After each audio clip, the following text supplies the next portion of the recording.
Sejam bem-vindos a mais um ASLab.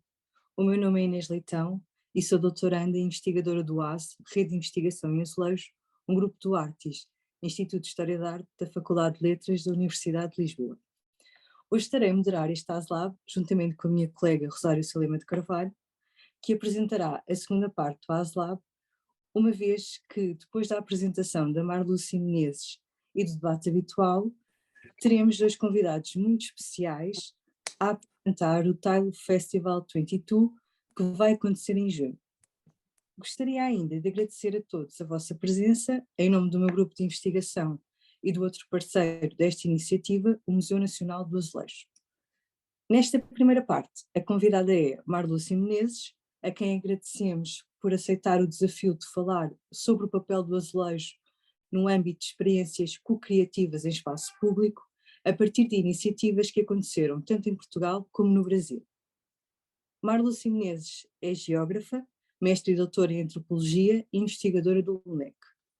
O foco do seu trabalho está relacionado, sobretudo, com as questões socioculturais associadas ao uso e conservação de recursos patrimoniais, às memórias sociotécnicas relativas aos materiais e edifícios históricos, às dinâmicas de adaptação aos processos de transformação urbana e à relação entre património material e imaterial na conservação do património arquitetónico. No âmbito destas questões, tem participado em projetos nacionais e internacionais. Sem mais demora, passo a palavra a Marluce. Obrigada.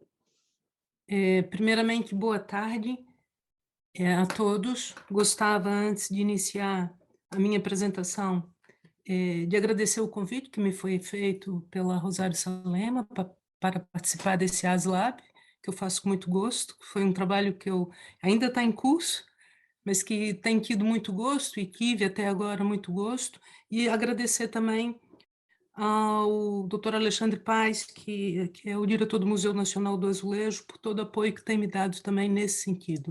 Eu trago aqui um trabalho que tem a ver que, de certa forma, dois temas, que é o azulejo e a questão da cocriação ligada a espaço público, e falo em dois temas porque a origem teve por base, na verdade, dois âmbitos de estudo e projetos distintos de estudo e que, num dado momento, eu vi que fazia sentido relacioná-los. Eu aqui organizei só alguns pontos daquilo que vou falar, vou explicar um bocado a origem dessa reflexão, algumas ideias de base da questão do que é cocriação e a relação cocriação, arte do azulejo e placemaking, um bocado rapidamente o percurso metodológico dessa abordagem e a questão depois da cocriação transformativa através do azulejo em Portugal e no Brasil. E, por fim, algumas notas finais. Portanto, esse trabalho se enquadra em dois âmbitos bastante diferentes. Um deles tem a ver com uma parte de algum trabalho que eu desenvolvo no Laboratório Nacional de Engenharia Civil e que, desde 2014, me colocou frente à questão do azulejo por circunstâncias várias, mas, sobretudo, por vir a trabalhar com um grupo do LINEC que atua e estuda na área da conservação do azulejo, e que é coordenado pelo engenheiro João Manuel Mimoso, e que eu, como na minha qualidade de antropóloga, comecei a pensar um bocado sobre a questão do azulejo enquanto significado sociocultural, sobretudo o seu significado sociocultural contemporâneo, como é que isso cria valor e como é que isso pode contribuir para a conservação do patrimônio. E, nesse sentido, comecei a coletar uma série de informação, experiências e práticas ligadas ao azulejo. Num dado momento, nomeadamente a partir de 2016, no âmbito de um projeto em que eu participei através do LINEC, que foi o projeto C3 Place, um projeto europeu, cujo âmbito não tem nada a ver com o azulejo em si, mas tem a ver com o espaço público e potenciar o espaço público através de metodologias colaborativas, participativas e cocriativas, que é em termos de aumentar o seu uso, mas em termos da sua intervenção. E comecei a estudar muito, vamos dizer, uma certa teoria, não é, ligada às questões da cocriação. Portanto, num dado momento, eu me dei conta que uma série de experiências que eu vinha coletando sobre o azulejo tinham tudo a ver com a questão da cocriação, com aquilo que eu lia como cocriação, e passei a pesquisar mais intensamente uma série dessas experiências com azulejo, atuando em espaço público aberto, ou às vezes na fachada, que vocês vão ver cá, na fachada de edifícios, por exemplo, edifícios públicos, mas com fachada virada para o espaço público, não é a fachada pública do edifício. Portanto, algumas ideias gerais para abordar aquilo do que eu estou a falar quando refiro cocriação, e que parto do princípio que cocriar espaço é uma oportunidade de concessão de uma consciência coletiva mais responsiva. O espaço cocriado, o espaço urbano, ele expressa uma variedade e uma pluralidade de experiências, falas e versões, e coloca-se muito numa perspectiva de criação aberta. A cocriação, ela fomenta um valor ético comum, fomenta ainda uma possibilidade de originar algo novo, e através de um processo colaborativo e coletivo de geração de valor. Não estou propriamente a falar de valor econômico, que eu entendo, hoje em dia a ideia de valor está muito associada ao econômico, mas valor é uma questão muito mais complexa que o econômico. E a cocriação refere sempre uma visão partilhada e menos rígida, e onde a mediação é muito importante. Curiosamente, as tecnologias digitais têm um importante papel nisso. E ao cocriar, sobretudo, tem interesse verificar que as ações que resultam melhor têm muito a ver com pequenos e múltiplos atos, e a autoria é partilhada. Cocriação, arte do azulejo e placemaking. A cocriação, assim, ela incrementa a relação entre as experiências socioespaciais das pessoas e o processo de produção do espaço, enquanto coprodução. Essas metodologias, assim, contribuem para uma reinvenção do espaço público, reforçando a ideia de bem comum. E aqui observa-se muito o recurso, não são todas as experiências nesse sentido, mas muitas delas um recurso à arte e ao uso das tecnologias digitais. E assim, também, nesse recurso à arte, comecei a observar, ou está mais presente para mim, a questão do uso do azulejo nesse processo de cocriação.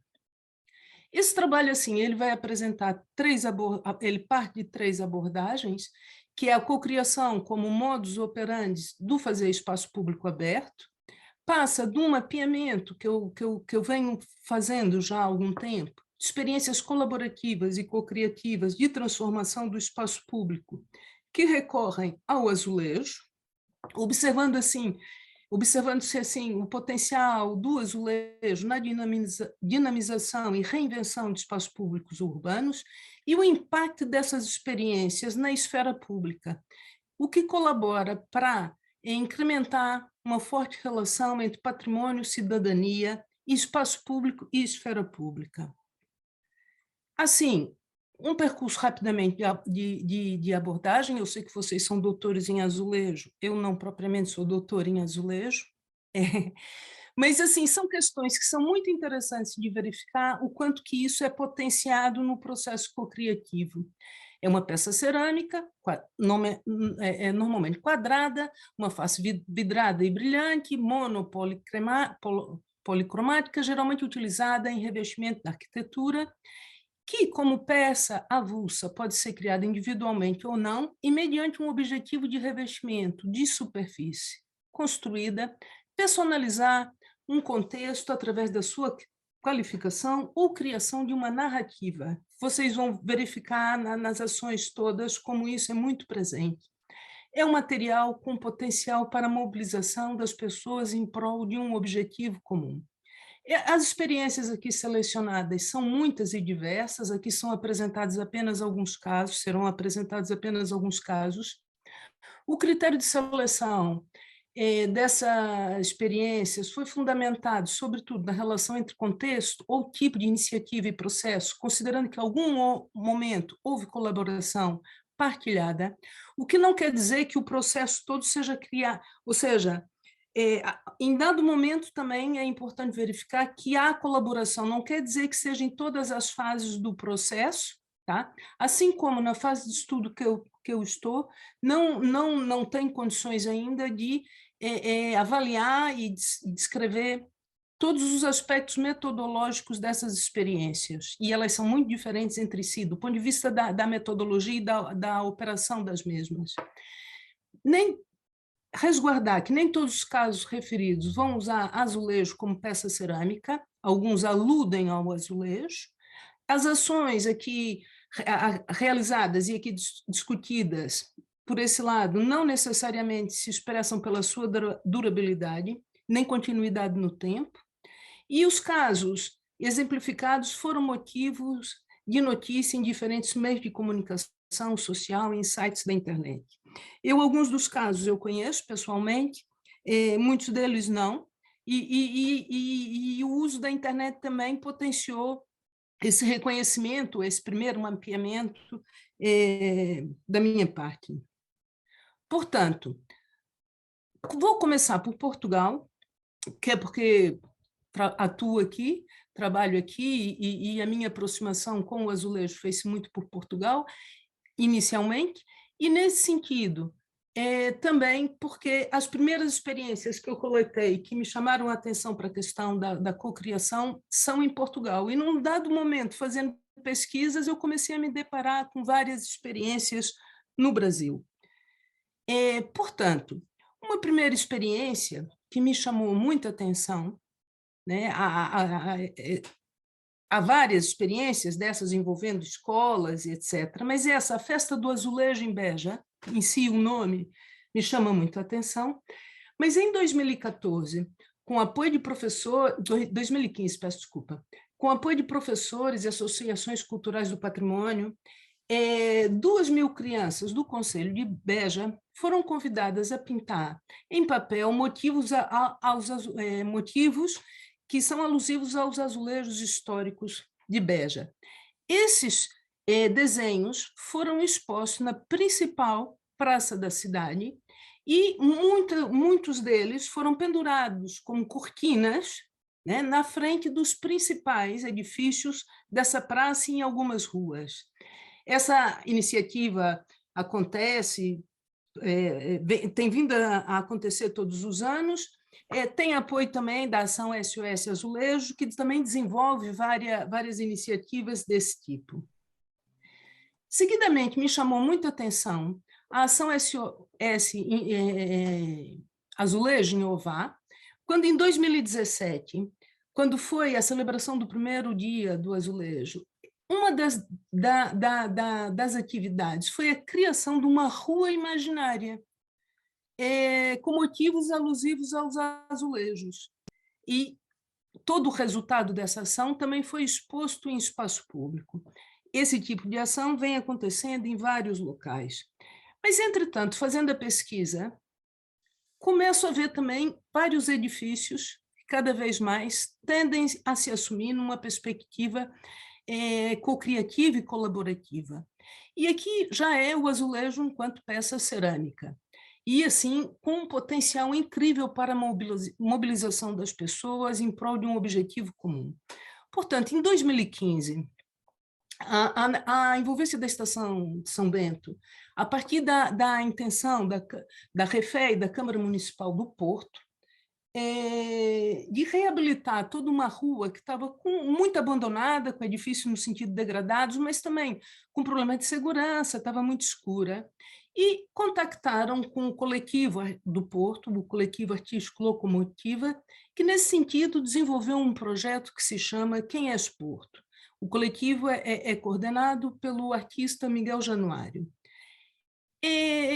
Nesse processo foi realizado um conjunto de workshops orientados por alunos da Escola Superior de Educação do Politécnico do Porto, e foram convidadas várias pessoas com um percurso e identidades distintas para escrever ou desenhar no azulejo as suas impressões sobre as cidades, resultando em 3.300 azulejos pintados, que foram colocados na fachada do edifício que vocês veem aqui na imagem, ao lado. Essa foto foi tirada ano passado. Cada um desses azulejos reflete, assim, o olhar individual de cada pessoa sobre o azulejo e faz uma grande composição única. E no seu conjunto, o painel ocupa 135 metros quadrados, englobando diferentes percepções da cidade numa única leitura, quem é Porto. O painel está no edifício da Rua Madeira, próximo da estação do São Bento, e é apresentado como o maior painel de azulejos comunitário da cidade. É interessante, por exemplo, com esse painel começou a ser mais e mais visitado, e vê a relação, então, um painel que é colocado no edifício que, pouco a pouco, vai sendo patrimonializado e se tornando também uma referência de visitação na cidade. E, assim, uma relação entre patrimonialização, reabilitação e turismo. Atualmente, a fachada ela é reconhecida como um ponto de visitação do Porto, atraindo visitantes e turistas, e os azulejos passaram, inclusive, nos mapas da cidade, que são distribuídos gratuitamente no posto de turismo. Esse edifício, não é? O projeto Quem é Porto, está identificado no mapa da cidade. Esse edifício está sendo intervencionado, o que reforça o interesse da Câmara nesse edifício, e no que resultou esse painel coletivo, os azulejos começaram a destacar, não foram bem colocados, começaram a ter destacamentos, e é a Câmara que está fazendo o processo de reabilitação. Aqui vocês podem ver 2 exemplos de peças únicas, não é? Cada azulejo tem um olhar de uma pessoa, a percepção da pessoa sobre a cidade. Um outro projeto muito interessante em Lisboa se chama Projeto Perdi a Casa, que foi apresentado no Festival Habitação Lisboa de 2019.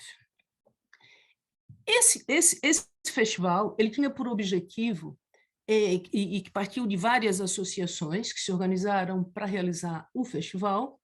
O grande objetivo era mostrar a gravidade da situação habitacional de Lisboa. E, assim, no âmbito disso, foi realizado um workshop designado Perdi a Casa. Esse workshop, dinamizado pela artista Clara Luz Kaiser, e reuniu em torno de 55 relatos de pessoas que vivenciavam problemas habitacionais na cidade. E elas redigiram seus relatos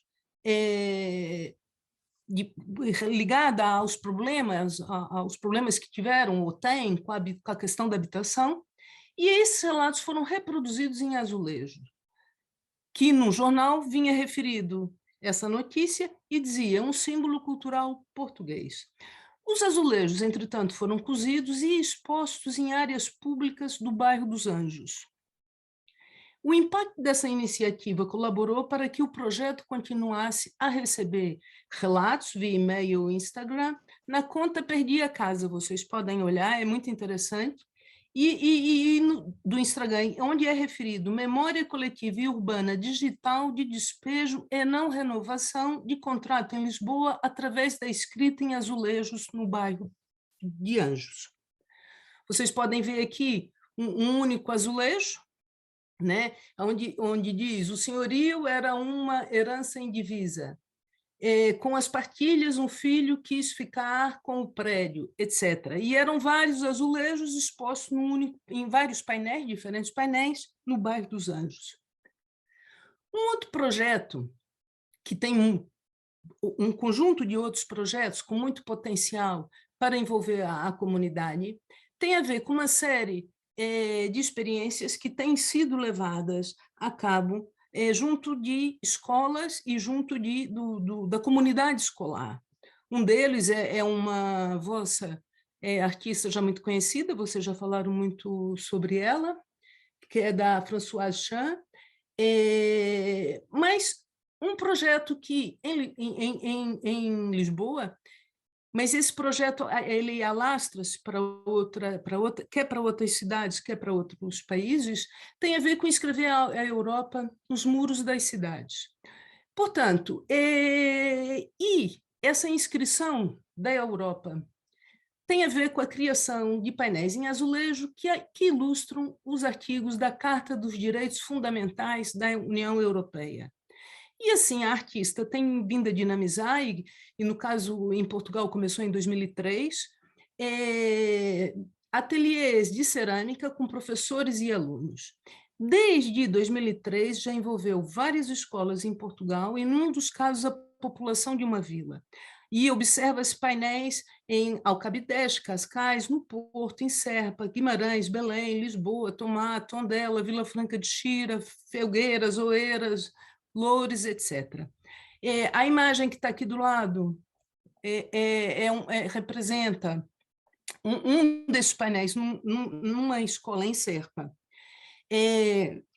Um outro projeto, que é o que dá o cabeça de cartaz desse ASLab, é um projeto muito bonito, que se chama Eu, Nós e os Outros, que foi realizado junto das escolas de educação pré-escolar, do agrupamento de escolas de Benfica, em conjunto com a Junta de Freguesia de Benfica. Essa zona tem uma população estudantil multiétnica, não é? A zona toda tem muitos bairros de habitação social, etc. Ou seja, tem uma diversidade cultural muito grande nas escolas. E uma forma que eles encontraram de valorizar essa diversidade foi trabalhar com cada criança a sua autorrepresentação, né? Cada azulejo é da autoria de uma criança e depois constitui o painel. Esse painel ocupou quase 5 metros por 1,35 de parede exterior do Palácio Baldaia, em Benfica. O Palácio Baldaia ele fica junto no Largo do Chafariz de Benfica, ocupando a parede de parte do edifício que daria lugar à Biblioteca de Benfica, na Estrada das Garridas. O painel visava transmitir uma mensagem de amizade, solidariedade e diversidade cultural. Cada um dos azulejos foi individualmente pintado pelas crianças da freguesia e representa o seu autorretrato. Todavia, com a conclusão das obras de reabilitação do palácio, o painel foi removido, né? E, curiosamente, foi colocada uma pintura mural no lugar, em parte, que onde estava instalado, aplicado o painel. Na junta, eu fui à junta, eles me disseram que tem intenção, o painel está guardado, tem alguns problemas, alguns partiram, etc. Eventualmente, a junta gostaria de colocar em outro local. Um outro projeto muito interessante é o projeto Olhares sobre os Nossos Direitos, que tem vindo a ser desenvolvido junto das escolas de Barcelos, em conjunto com o Museu de Olaria de Barcelos e a Biblioteca Municipal de Barcelos e a Câmara. E isso trata da Convenção sobre os Direitos das Crianças, e que é assinalada pelo município de Barcelos com a promoção de várias iniciativas, dentre elas esse projeto Olhares sobre os Nossos Direitos, e que deu lugar à elaboração em azulejos feitos por alunos de escolas locais. Esses azulejos representam a interpretação que os alunos fazem da referida convenção, e nas escolas de Barcelos já foram realizados 5 painéis em azulejos com igual temática. O que está representado na figura é o do Centro Escolar de Gilmonte, que até então foi o último que foi aplicado. Um outro painel, que não é propriamente na escola, ou seja, é no muro de entrada da escola e dá para um hall, vamos dizer, que é um espaço público, que foi realizado em Almada, nomeadamente na Cova da Piedade, na escola Comandante Conceição e Silva. Esse painel é muito interessante, ele foi realizado entre 2008 e 2009, resultou no trabalho colaborativo e co-criativo entre alunos da escola, professores e funcionários, representa as principais referências do patrimônio cultural construído da Cova da Piedade. É identificado como tendo, ele tem mesmo um conjunto de painéis com a identificação da autoria partilhada. Como vocês podem ver, é muito interessante, e a ficha técnica tem, ou seja, esses projetos têm sempre uma coordenação, um mentor, mas há sempre pessoas em certas fases a colaborarem. Uma outra projeto que é bastante recente, foi inaugurado em maio de 2021, em Beja, na Escola Básica Mário Beirão, cuja fachada pública tem azulejos também realizados em colaboração entre alunos e professores. O mural visa assinalar os 500 anos da azulejaria, nomeadamente portuguesa, e procura representar cada período da azulejaria.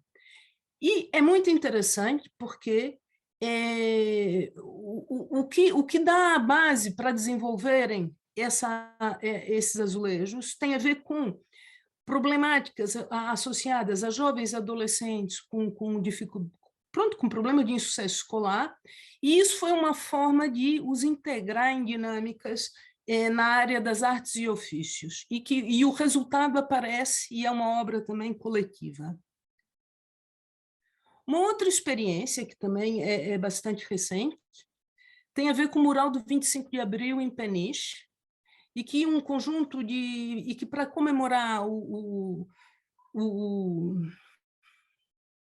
aniversário da Revolução dos Cravos, é um conjunto de instituições, a Federação Nacional de Professores, a Câmara de Peniche, a Faculdade de Belas Artes e o Centro de Formação Profissional para a Indústria Cerâmica, decidiram realizar um conjunto de painéis envolvendo 46 escolas de todo o país, o que dá 46 painéis que têm o olhar dos alunos, não é? Sobre a questão do 25 de abril, e esse painel localiza-se junto ao Museu Nacional da Resistência e Liberdade em Peniche.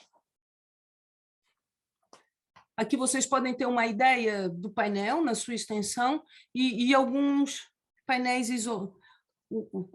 painéis isolados. Um outro projeto tem a ver com o Planisfério da Interculturalidade Parque Urbano de Frois, no Monte da Caparica, Almada. É um monumento à multiculturalidade numa área urbana tida como problemática. Foi inaugurado em 2015, no âmbito do projeto educativo de participação voluntária e de coesão social em ambiente escolar. Ele é constituído por 2.178 azulejos criados pela comunidade escolar, com a colaboração da municipalidade, Serviço Educativo da Casa da Cerca e Centro da Arte Contemporânea da Almada, e uma parceria da Faculdade de Belas Artes.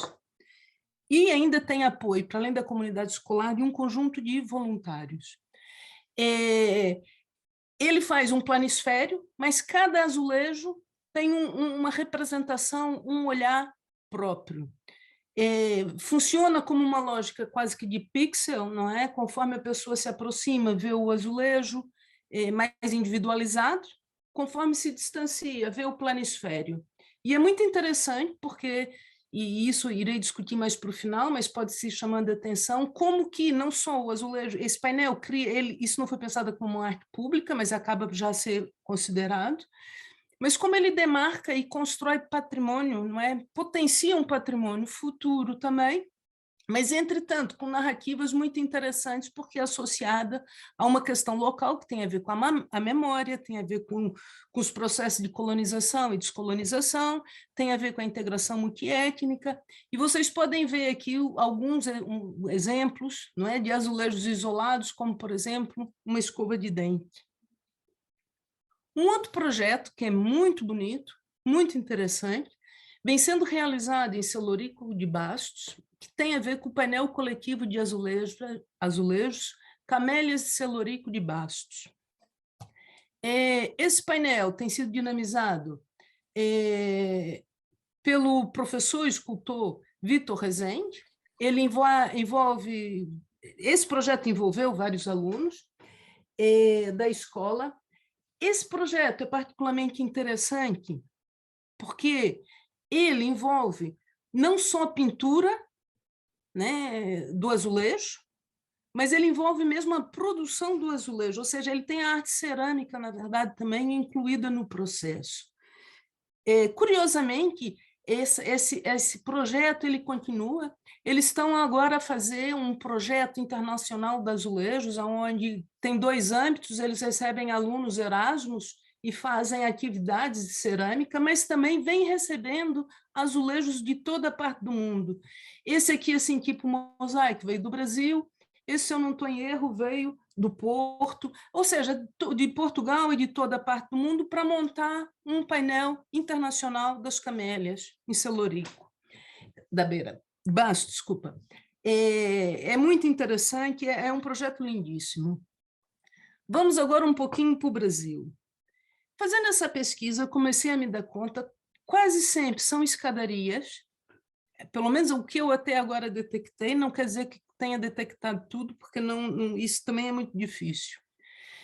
Mas vocês já devem ter ouvido falar na escadaria Celaron. Essa escadaria vai ser uma inspiração para várias experiências. Celaron é uma escadaria que deriva do nome de um artista chileno que foi viver para o Brasil, para o Rio de Janeiro, em 1990, e a escadaria estava muito degradada, é uma escadaria que está situada numa área importante, que liga, pronto, uma área de percurso, ela tem até um nome de rua, no Rio de Janeiro, e que, face à degradação, abandono dessa escadaria, ele resolveu começar a instalar azulejo na escadaria. Alguns pintados por ele próprio, muitos dos quais ele coletava em resto de obra. E depois ele pintava ou colocava como mosaico, etc. A transformação da galeria, dessa escadaria, se tornou, um pouco tempo depois, numa galeria em degraus, e sensibilizou um público muito mais alargado e que começou a doar azulejos. Ela, em 2005, foi classificada como patrimônio municipal. Essa iniciativa passou a atrair cada vez mais visitantes, e também moradores locais passaram a produzir e vender azulejos localmente e a revestir a fachada das suas casas com azulejo. A Eliana, que está aqui, penso eu, ela tem feito o levantamento desses azulejos, etc. Essa experiência da escadaria, eu pensei um bocado com ela, com uma antropóloga, Neiva Vieira da Cunha, do Rio de Janeiro, porque ela tem dado lugar a dinâmicas muito também interessantes, porque é uma escadaria que, de certa forma, foi feita pelo Celaron, vem sendo intervencionada e chamou atenção para a população, que tem feito isso também, uso, como sobrevivência econômica, atrativos. A própria população hoje já faz azulejo para vender, etc. Mas ela é tornada patrimônio municipal, mas os azulejos, às vezes, estão em processo de degradação, a população não pode intervir. Aqui há uma confusão na questão do patrimônio, que gera também muitas conversas interessantes. Aqui vocês, em azulejo, aqui vocês têm o Celaron, na escadaria. O Celaron foi encontrado carbonizado, morto, na própria escadaria, provavelmente foi assassinado. Aqui está ele. E aqui vocês têm o descritivo, não é, da interpretação dele da escadaria Celaron.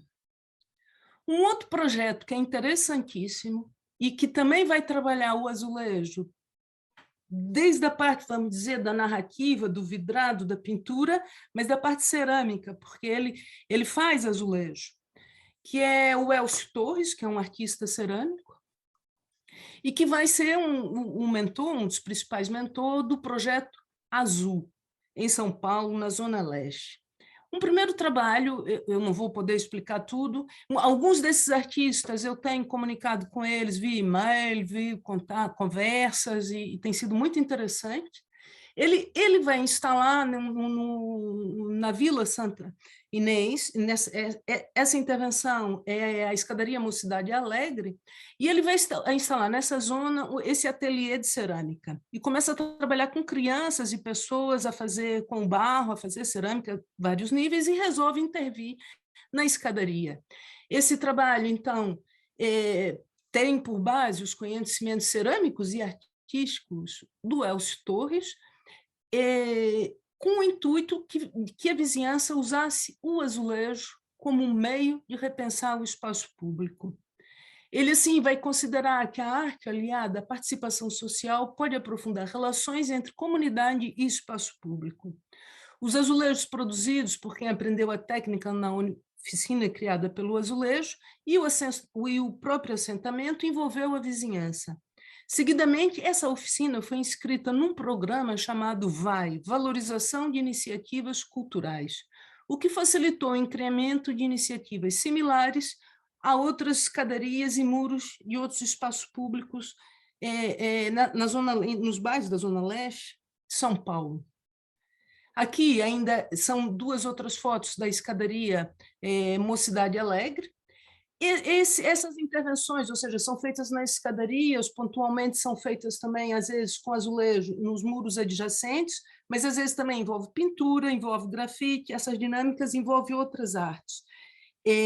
Todavia, o que é interessante é que o azulejo, pelo seu aspecto ser cerâmico, tem uma maior durabilidade. Nesse sentido, eu discuto o potencial da criação de patrimônio, não é? Um outro projeto, depois, que vem do ateliê, é a Praça Dona Neuza. Tá? É muito bonito, é muito interessante também. Um outro projeto é a escadaria Passagem dos Guimarães, o programa vai em 2014. Um outro projeto é a escadaria do Patápio. Esse projeto, os azulejos foram doados por uma empresa, azulejos brancos, que foram pintados, e toda a sugestão tem muito a ver com o artista Elcio Torres, mas ele, em função disso, e tem a colaboração de moradores em alguns desenhos, na pintura dos azulejos, mas também na aplicação. Em função desse projeto, ele também reflete muito sobre, porque ele discute muito o papel da rua e da melhoria da rua no envolvimento das crianças e na criação de vamos chamar assim, um sentimento mais cívico, responsivo, etc. Mas ele depois começa a se dar conta também do papel da escola pública, e começa a considerar que é importante também desenvolver ações artísticas desse teor na escola, não só na rua, mas também na escola. Ou seja, tudo tem parte, vamos chamar assim, de uma iniciativa muito mais informal, porque não tem apoio institucional, que, ao contrário de Portugal, que são iniciativas muito mais formais e institucionalizadas. Mas ele próprio também vê que é importante cruzar depois uma relação e outra. Uma outra escadaria, a escadaria de Santana, em São Paulo, também, em São Paulo, na Zona Leste. Um outro projeto também, que envolve colaborações várias das pessoas, Passeador Miguel, Bampan. Um outro projeto é o projeto Ladrilhar, escadaria Jardim Carvalho, Porto Alegre, Rio Grande do Sul. Uma psicóloga, Cláudia Coelho, que desenvolve muita atividade de projetos socioculturais. Em função da degradação da escadaria, tem a ideia de forrar com pedacinhos, caquinhos, no Brasil se diz muito caquinhos de azulejo, mosaicos, e recupera a escadaria.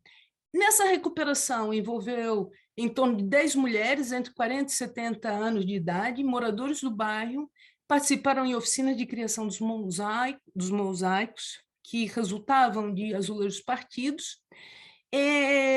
A intervenção qualificou a escadaria completamente em termos de escoamento d'água, iluminação, de ajardinamento, com o apoio sempre dos moradores locais, e assim, de um lugar abandonado e que causava insegurança, a escadaria transformou-se num espaço a visitar, um ponto de confraternização e aonde cada vez mais vem sendo desenvolvido várias iniciativas culturais, palco, música, porque mais aqui embaixo na escadaria tem um palco em forma também de violão, aqui vocês veem uma alusão a um piano, e ali fazem shows, etc. Vocês podem ver como era a escadaria antes e como ficou, não é? A dinamizadora do projeto, a Cláudia Coelho, é interessante porque ela dá palestras sobre, ela é convidada mesmo para dar palestras na área do ambiente, em termos de requalificação do ambiente, é muito interessante, mas eles fazem espetáculo de dança, de desenho, ligado à escadaria. Um outro projeto também em Porto Alegre é a escadaria 24 de Maio. Essa escadaria foi construída em 1942 e estava completamente degradada e muito abandonada, quer pela população, quer pelo poder público.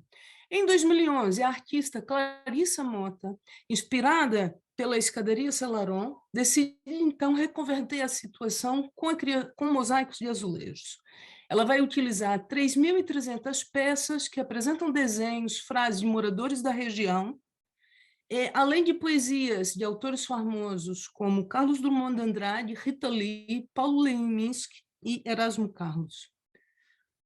Um projeto interessantíssimo é o projeto coletivo Mosaico Bondinho Santa Teresa, que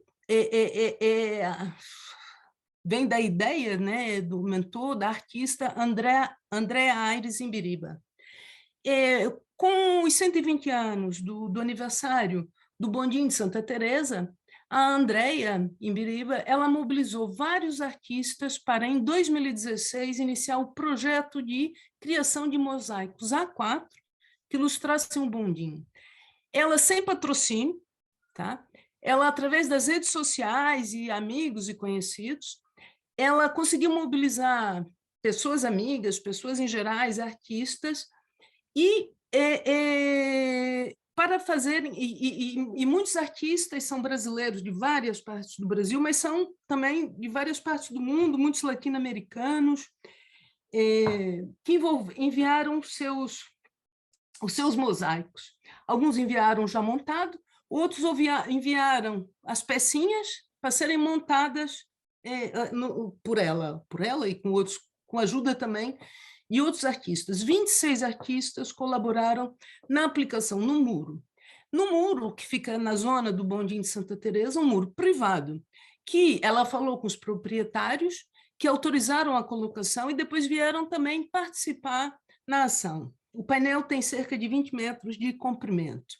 A ação do Bondinho de Santa Teresa, mais ou menos vocês podem ter uma ideia do muro, e mais ou menos eu ampliei muito a foto, fica um bocadinho sem qualidade, mas para vocês só terem uma ideia das diferentes leituras do bondinho.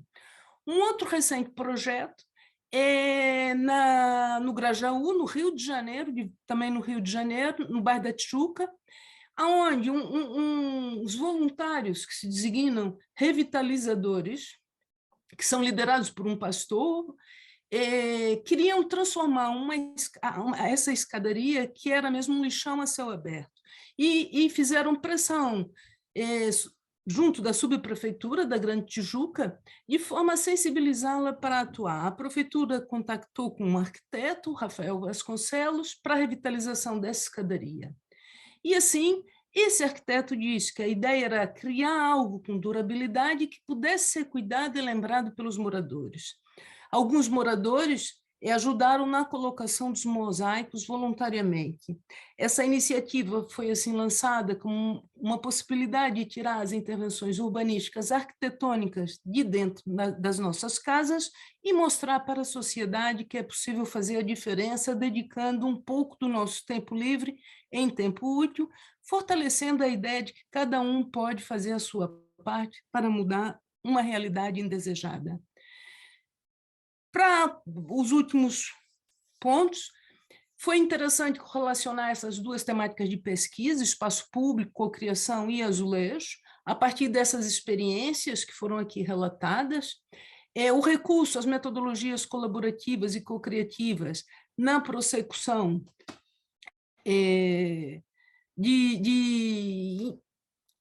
processo de intervenção urbana também anuncia a possibilidade de invenção de novos patrimônios com recurso ao azulejo. Nessa ótica, o material é de base cerâmica. Em Portugal, o espaço público torna-se, assim, cenário para ações cocriativas de sensibilização em prol da salvaguarda do azulejo, uma boa maioria é, mas também, como vocês viram na escola da Cova da Piedade, aqui, do outro lado, em Almada, do Rio Tejo, do outro lado do Rio Tejo, mas também como portador de memórias, conforme referiu a antropóloga Eva Bloom. Em contextos brasileiros, os azulejos são cocriativamente reconvertidos, reconversores, aqui ficou um erro na frase, peço desculpa, mas os azulejos inicialmente são um potencial material para reconverter espaços públicos desqualificados, ou seja, melhorando o ambiente. Curiosamente, eles passam também, acabam por se tornar também patrimônio. O anúncio não se torna um patrimônio em si, a escadaria Selarón já, mas anunciam uma potencial possibilidade de virem a se tornar patrimônio. Esse potencial artístico, figurativo, estético, ornamental, narrativo e de durabilidade, mas também de trabalho e manuseamento da argila, sublinha a virtualidade do azulejo no revitalizar cocriativo do espaço público. E, curiosamente, a materialidade do azulejo inventa patrimônio e um azulejo conservado protagoniza a possibilidade da sua continuidade e melhoria do ambiente. O cuidado com o ambiente fomenta uma esfera pública mais sensível ao patrimônio e ao ambiente. O espaço público é assim valorizado através de iniciativas cocriativas, viabilizando a criação de um bem comum potencialmente transformável em patrimônio a ser socialmente reconhecido. O papel das ações pequenas e colaborativas, a relação entre espaço público e esfera pública. Se quiserem ler um bocadinho mais sobre esse pequeno trabalho, ele foi publicado num artigo que está aqui indicado, nessa revista Cidades e Territórios. E, por fim, agradeço. O trabalho foi realizado inicialmente no âmbito do projeto C3 Place, que vocês podem encontrar aqui a referência. Obrigada. Muito obrigada, Marluce, pela tão interessante apresentação. Acredito que haja já algumas questões a levantar, mas eu vou aproveitar por começar por perguntar, em relação às obras no Brasil, os trabalhos da Françoise Chaine, tanto em algumas favelas do Rio de Janeiro, assim como na Estação São Paulo, também não se enquadram neste âmbito de cocriação e poderão também ser interessantes nessa reabilitação que eu estava a falar.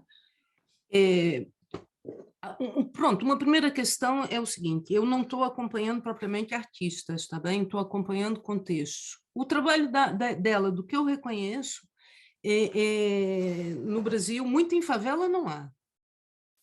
Do que eu saiba, em favela, pronto. Mas são, ou seja, poderemos dizer que são contextos públicos, não é? O metropolitano, escolas, mas é no interior, ou seja, são espaços fechados, tá? Não é espaço público aberto.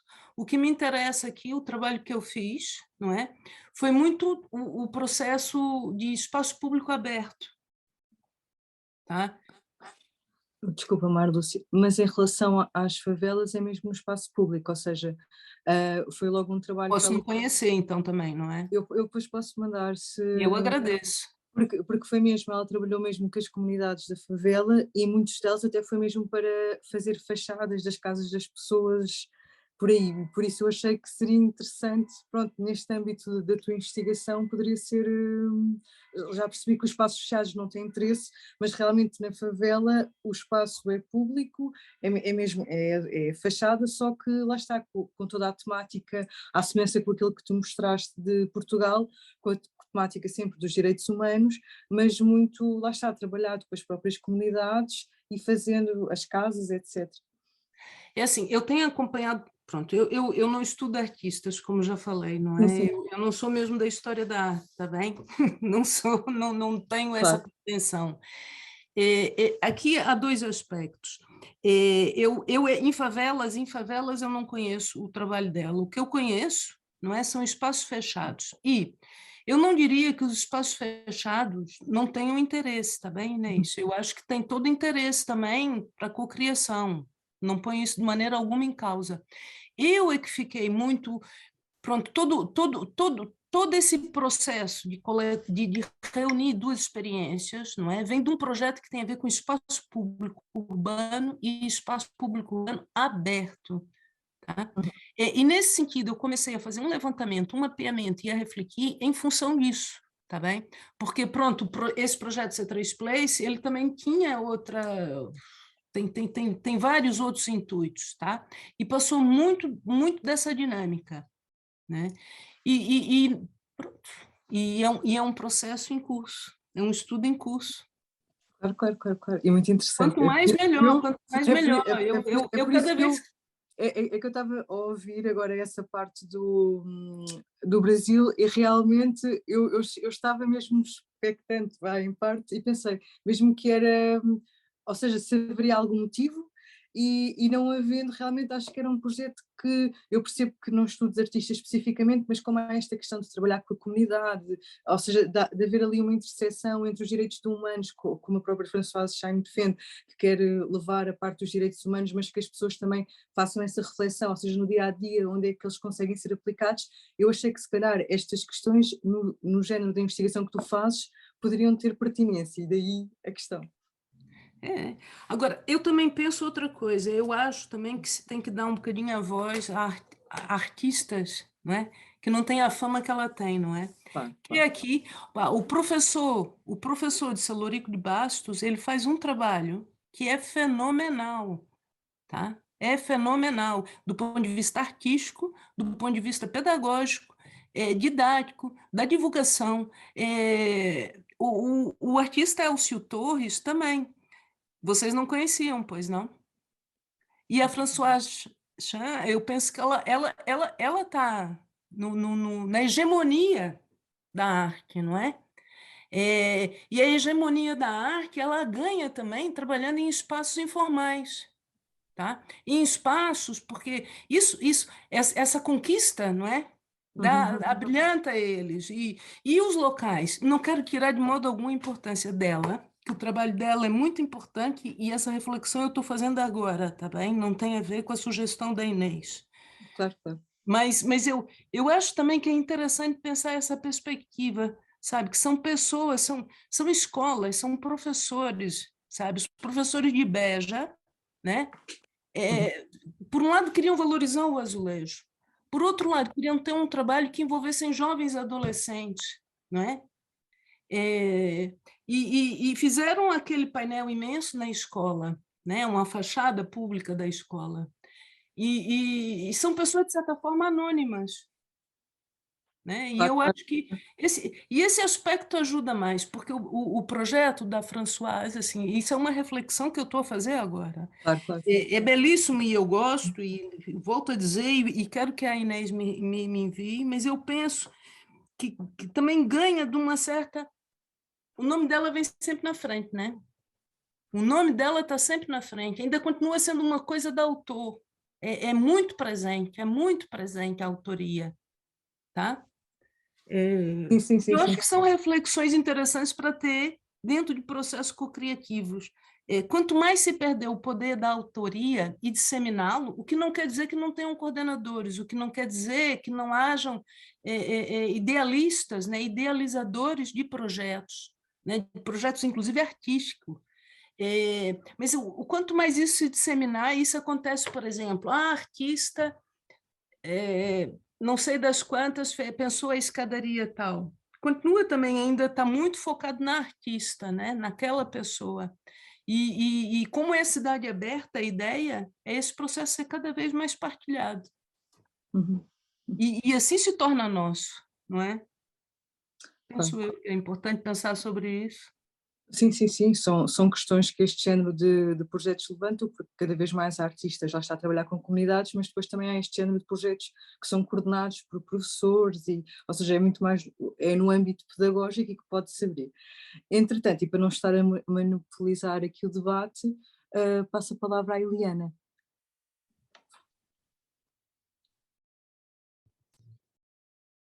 Boa tarde. Nossa, obrigadíssima, Marlúcia. Adorei a sua Obrigada. apresentação e a abordagem também, assim, muito importante, né? Eu nunca tinha pensado nessa proximidade, né? Dessa cocriação entre Brasil e Portugal. E me chamou a atenção na hora que você foi mostrando primeiro Portugal, que eu não conhecia tanto esse trabalho assim lá, mas de perceber que o azulejo, enquanto em Portugal ele é utilizado muito como com essa rememoração, né, a questão da azulejaria, da história, dessa arte tão tradicional, aqui, nessas experiências, com exceção da Estaria Celaron, ele vem muito trazendo reivindicações. É. O azulejo aqui ele é quase um panfleto, né? Então, se você vai, esses azulejos do Elcio, que eu já, inclusive, a Rosário já conhece, que eu tinha levado para a dissertação, falando assim, eles falam muito sobre o racismo, sobre a desigualdade, sobre a necessidade de inclusão. Então, quando alguns painéis, mesmo dentro das comunidades, eles têm eles trazem esse texto, né? Seja em palavras, seja em desenho. Então, foi muito bacana você mostrar.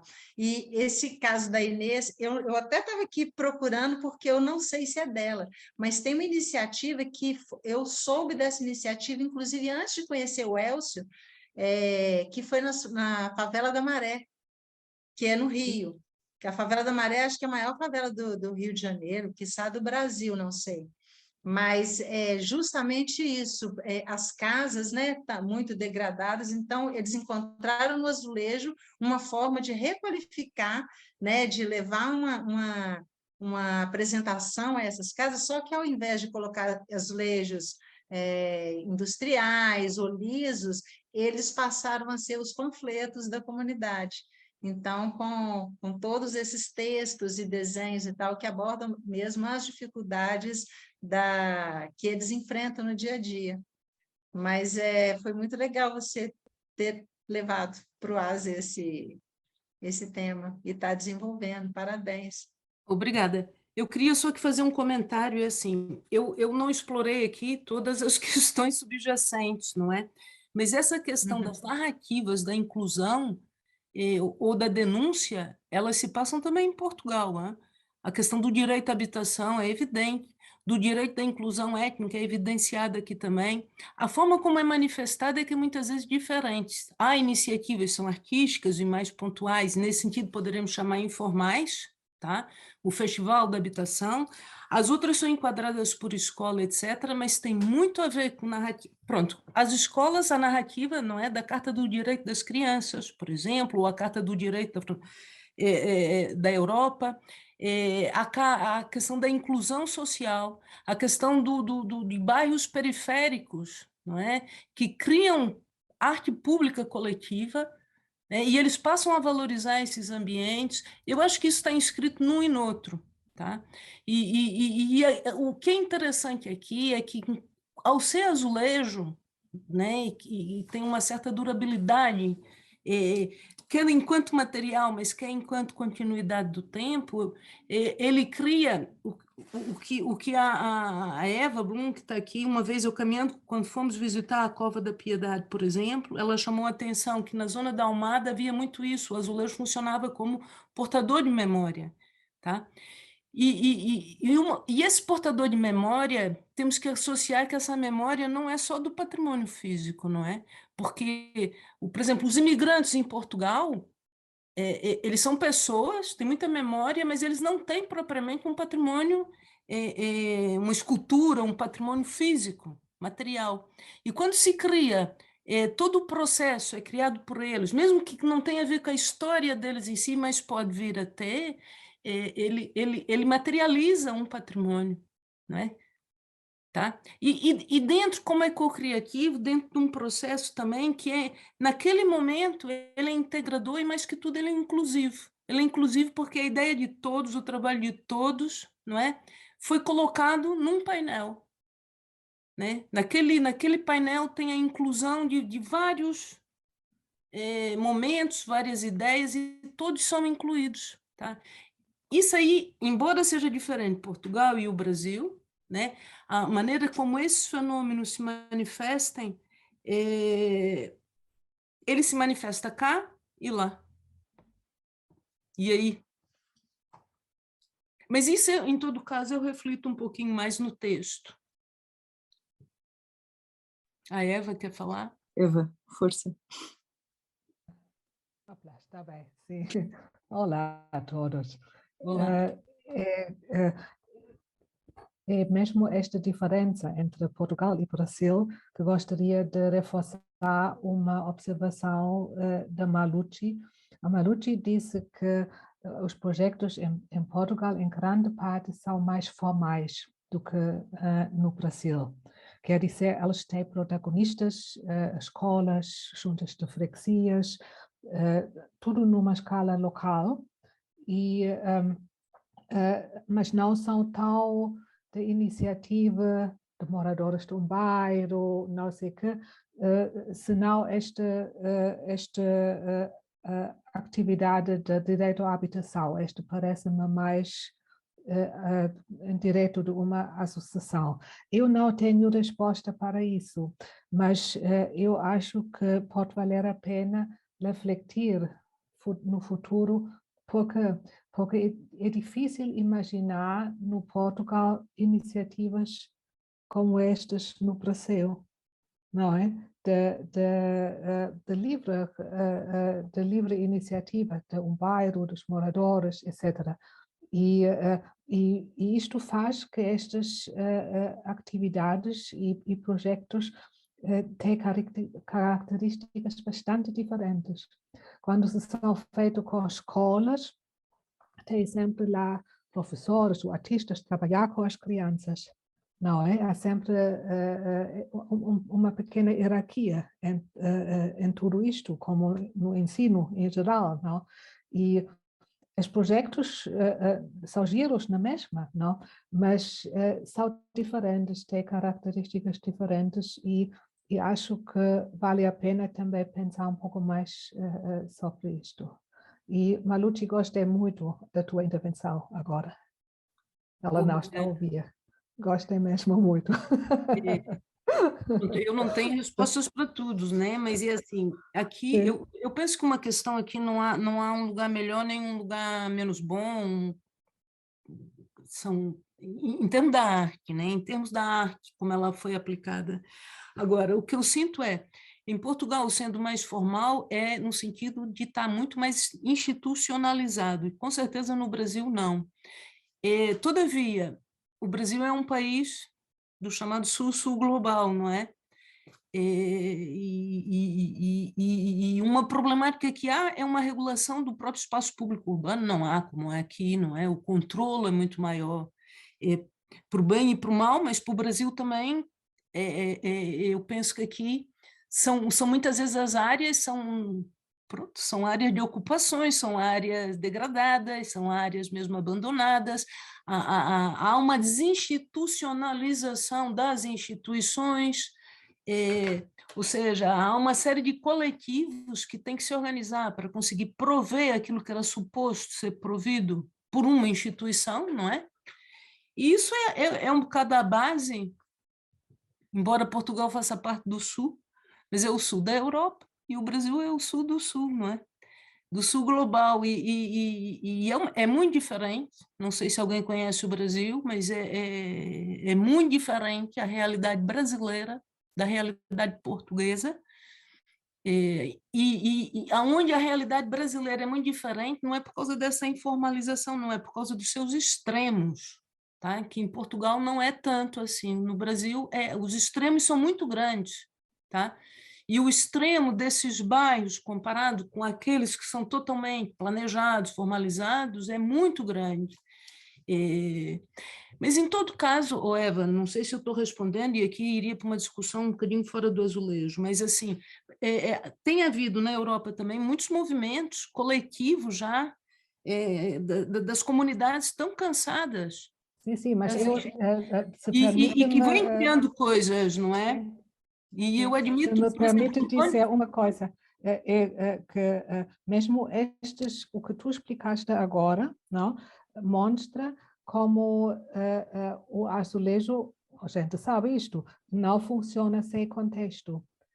E é um bom exemplo disso, como durante toda a história e também na contemporaneidade, se nós queremos perceber os azulejos nos seus contextos, só percebemos quando percebemos dentro dos seus contextos. Por isso não fugimos agora dos azulejos e da questão dos azulejos. Não. Ficamos bem dentro desta questão, acho eu. Desculpa. Bem, há mais alguma questão? Não tem ninguém a mão no ar, julgo que não há mais nenhuma questão. Por isso, Marlúcio, uma vez mais, muito obrigada por a tua apresentação, por tu mostrares-nos esta tua investigação ainda em desenvolvimento e por esta generosa partilha. E sem mais demora, vou passar então a moderação a Rosário. Let's switch to English because we have two more invited speakers, Eva Brunner and Alexander Amirkan, founders of Talking Tiles and the organizers of the Tiles Festival 22. We are very, very happy to have them presenting the festival and all the activities that will take place in June. Thank you so much, Eva and Alex. I want to thank you first for having the opportunity to be here, and thank you also for giving us a little bit of time to share some little thoughts of our project. And I'm going to start with a little bit of our story and how we came together. So actually, it all started with the Azulejos in Lisbon, as we've been there visiting the place, and we were thinking about, okay, we really want to work with this kind of ceramic material and the surfaces, which are really impressive.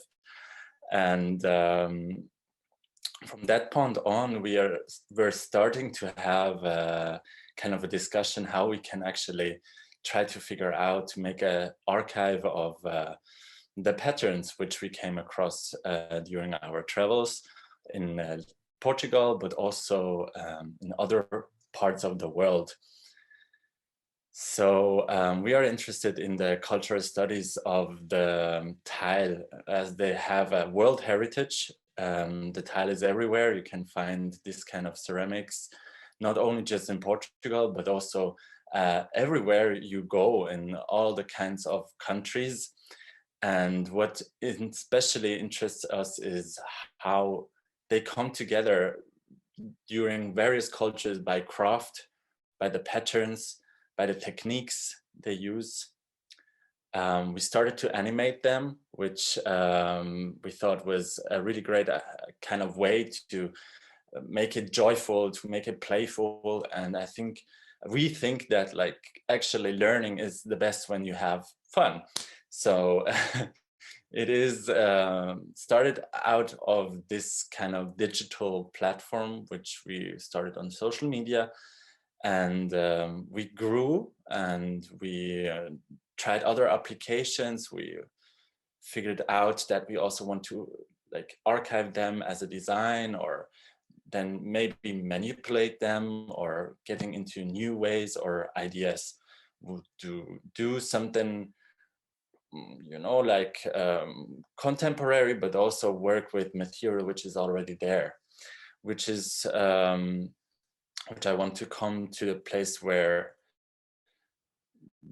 we actually work with these patterns from our travel backgrounds. Wherever we go, we're searching for these kind of tiles, and we are looking of cross-cultural kind of factors, as like some patterns, as you know, origin in the Arabic room, but also are present in Portugal or Spain. But then you also can find some things even from Persia, or like from other places of the world. we are very digital, which I think is in a way also good, because we want to reach people and we want to reach out, and this is a way how you can also work together, as we see it here at the HasLab as well. And then we have another section where it is also really playful, because you not always come across always very beautiful patterns or tiles. So we call the section the so-called Chamber of Horrors. There we just thought about like thinking as well, like there are some tiles which we declared kind of a way like that, but it's more about just fun. And with that point, I also want to say that we are open for everybody who wants to share their tiles as well.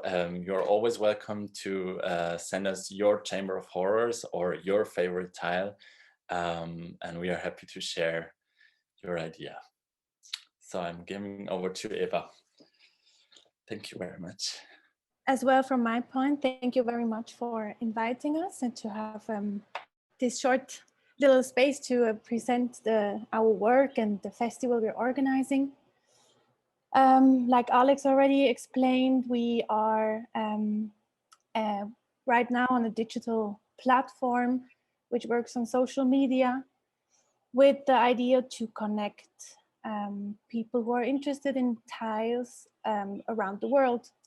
So it doesn't matter if you're in Europe, in South America, Brazil, you can be part of this project. As well as the festival we are organizing. I'm switching to our website. The festival will take place during 1 month, the whole month of June. And there will be an exhibition in Switzerland and in Mexico.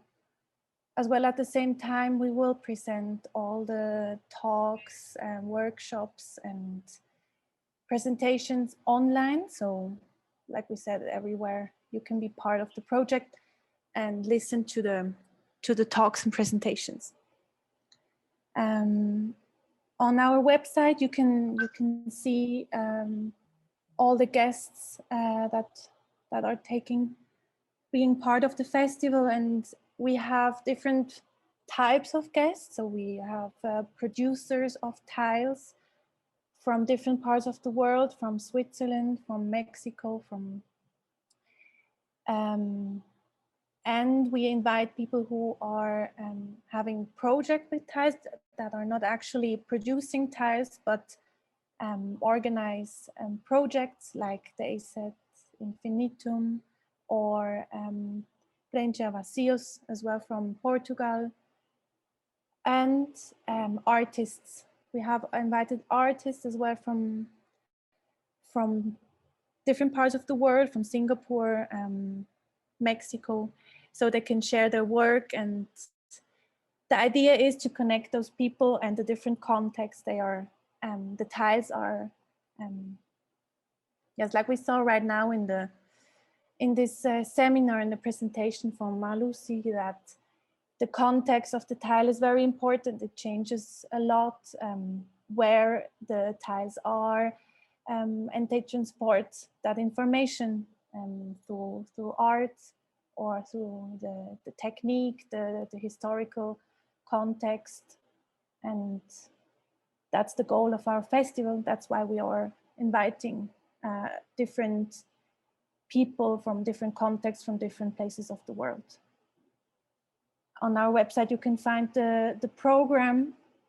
There are 2 different programs, one for Switzerland and one for Mexico, because there are a lot of talks and workshops at these places. But all of the talks we will present as well online. So if you are close to Switzerland or Mexico, you're very welcome to visit us in person, or we will be very happy to see you online. And as well, if you're very interested and would like to have more information or to keep in contact, you can send in the chat room here your email address, so we can keep updating when we present a talk or presentation, and you keep updated about the festival and future events. Thank you very much. Thank you very much. Thank you for sharing the links. So thank you again, Marluce, Eva, and Alex for this amazing evening. And thank you all for joining us.